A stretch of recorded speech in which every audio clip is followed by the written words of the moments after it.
বিসমিল্লাহির রহমানির রহিম। আসসালামু আলাইকুম। দেশপ্রেমিক বাংলাদেশি যে যেখানে আছেন, বিশেষ করে বাংলাদেশে সংগ্রামরত ছাত্রছাত্রী এবং দেশপ্রেমিক বাংলাদেশিদের জন্য অত্যন্ত গুরুত্বপূর্ণ কিছু তথ্য নিয়ে আমি এলাম। আমি এইমাত্র খবর পেলাম যে বাংলাদেশ সশস্ত্র বাহিনী কারফিউ জারি করেছে। আমি দুটো বিষয়ে কথা বলবো, খুব মনোযোগ দিয়ে শুনবেন এবং যেভাবে সম্ভব এটা বাংলাদেশিদের মাঝখানে ছড়িয়ে দিবেন, বিশেষ করে ছাত্রীদের মাঝখানে। প্রথম কথা হচ্ছে, কারফিউ বাংলাদেশে বহু হয়েছে আগে। কারফিউটা এখানে কোনো বিষয় নয়। বাংলাদেশের স্বাধীনতা যুদ্ধ থেকে আরম্ভ করে পরবর্তীতে 90-এর এরশাদ পতনের সময়ও কিন্তু কারফিউ জারি হয়েছে। কারফিউ দিয়ে কিন্তু কোনোদিন কোনো অত্যাচারী সরকারের পতনকে থামানো যায় নাই। এবং এমনকি 2007-8 সালেও কিন্তু কারফিউ জারি হয়েছে।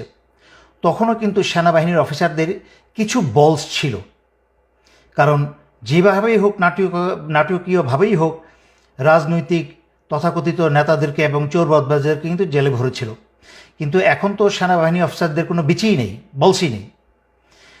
এবং বর্তমানে সেনাপ্রধান, গত লাইভে আমি ভদ্রভাবে ওনাকে বলেছিলাম দেশ এবং জনগণের পাশে দাঁড়াতে। যদি উনি জরুরি অবস্থা জারি করতেন তাহলে সেটা দেশ এবং জনগণের পক্ষে হতো, কারণ জরুরি অবস্থা জারি করা মানে হচ্ছে স্বৈরাচারী শেখ হাসিনা আর ক্ষমতা নাই। কিন্তু আমি যতদূর শুনেছি কারফিউ জারি করা হয়েছে। এর পিছনে ছোট্ট করে আমাকে একটু ব্যাকগ্রাউন্ড বলতে হয়। এই বর্তমান সেনাপ্রধান জেনারেল ওয়াকার স্বৈরাচারী শেখ হাসিনা আত্মীয়। তার কিন্তু লেফটেন্যান্ট কর্নেল হওয়ার যোগ্যতা ছিল না। ওনার শ্বশুর সেনাপ্রধান হয়েছিলেন, সেই সুবাদে স্টাফ কলেজ করে এদিক ওদিক করে ওনাকে আমি অনেক অল্প বয়স থেকে, মানে মেজর অবস্থা থেকে ওনাকে আমি চিনি। সাদা মানুষ ছিলেন, তেমন কোনো ব্রেইনওয়ালা মানুষ না। কারফিউ দিয়ে বর্তমানের বাংলাদেশের ভয়ঙ্কর পরিস্থিতি থেকে দেশকে সামাল দেওয়ার মতো ক্ষমতা এবং যোগ্যতা কোনোটাই ওনার নাই।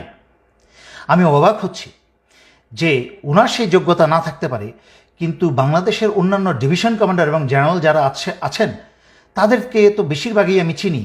ওনারা কি করছেন? ওনারা কি আঙুল চুষছেন? ওনাদের অনেকেই তো আমি জানি যে প্রফেশনাল মেরিট আছে, যোগ্যতা আছে।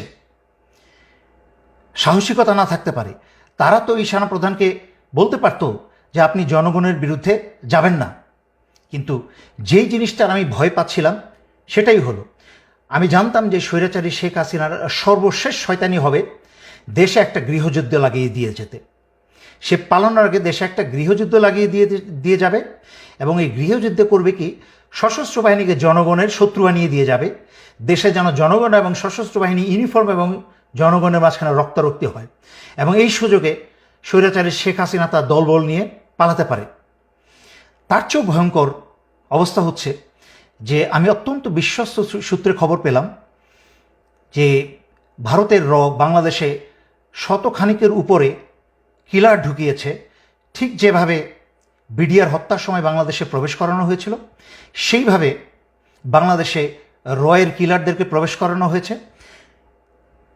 শুধুমাত্র বেছে বেছে শনাক্ত করে করে ছাত্র নেতাদের এবং অন্যান্য নেতাদেরকে তারা টার্গেট করে হত্যা করার জন্য, ছাত্রলীগ, যুবলীগ, পুলিশ এবং রয়ের সেই সব খুনি মিলে, যা হয়েছিল 2009 সালে বিডিআর হত্যার ঘটনায়।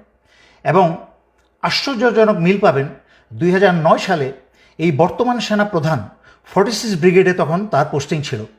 তাকে আদেশ করা হয়েছিল বিডিআর 1 নম্বর গেটটাকে অস্ত্র লাগিয়ে গেটটাকে উড়িয়ে দেওয়া, যেন সেখান থেকে সেই গেটের মাধ্যমে সেনাবাহিনী ঢুকে অপারেশন চালিয়ে বিদ্রোহীদের দমন করতে পারে এবং সেনা অফিসারদেরকে উদ্ধার করতে পারে। কিন্তু যখন এই জেনারেল ওয়াকার তখন অস্ত্র তাক করা এবং নিশানা করা সব কিছু প্রস্তুত হয়ে গিয়েছিল, হঠাৎ করে একটা ফোন আসে। সেই ফোনটা আর কেউ না, অবসরপ্রাপ্ত জেনারেল তারেক সিদ্দিকীর কাছ থেকে সেই ফোনটা আসে। তাকে বলা হয় অস্ত্র গুটিয়ে নিয়ে সেনানিবাসে ফেরত যেতে। তখনই সে সেনাপ্রধান কারোর আদেশ শুনে নাই, সেনানী বাহিনীর কোনো আদেশ শুনে নাই। সে জেনারেল তারেক সিদ্দিকী সরাসরি আদেশ শুনে, চেইন অফ কমান্ড ভঙ্গ করে, সে জেনারেল তারেক সিদ্দিকীর আদেশ শুনে অস্ত্র গুটিয়ে সেনানিবাসে চলে যায়, যার ফলে 57 জন সেনাবাহিনীর অফিসারদেরকে ভারতের এবং আওয়ামী লীগ মিলে হত্যা করতে সুযোগ করে দেওয়া হয়। সেই একই কাজ এই জেনারেল ওয়াকার আবারও করছে।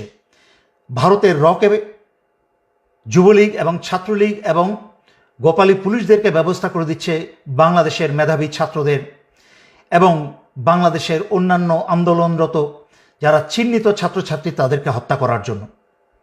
আমি সেনাবাহিনীর সকল সদস্যের উদ্দেশ্যে বলছি, প্রথমেই সেনাবাহিনীর সদস্যের উদ্দেশ্যে বলছি, তারপরে বলবো জনগণের উদ্দেশ্যে।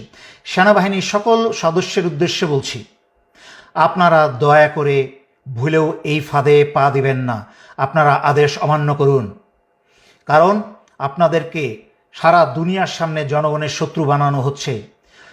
রয়ের কিলাররা বাংলাদেশ সেনাবাহিনীর ইউনিফর্ম পরে যেইভাবে বিডিআর হত্যার সময় ভারতের রয়ের কিলাররা বিডিআর ইউনিফর্ম পরে বাংলাদেশ সেনাবাহিনীর 57 জন অফিসার হত্যা করেছিল, ঠিক একইভাবে রয়ের কিলাররা বাংলাদেশ সেনাবাহিনীর ইউনিফর্ম পরে বাংলাদেশের ছাত্র জনতা হত্যা করবে। হাসিনা যেন এবং ভারত যেন তার দোষ বাংলাদেশ সশস্ত্র বাহিনীর উপর চাপাতে পারে। এর কারণ আমি অনেক লাইভে আগে ব্যাখ্যা করেছি।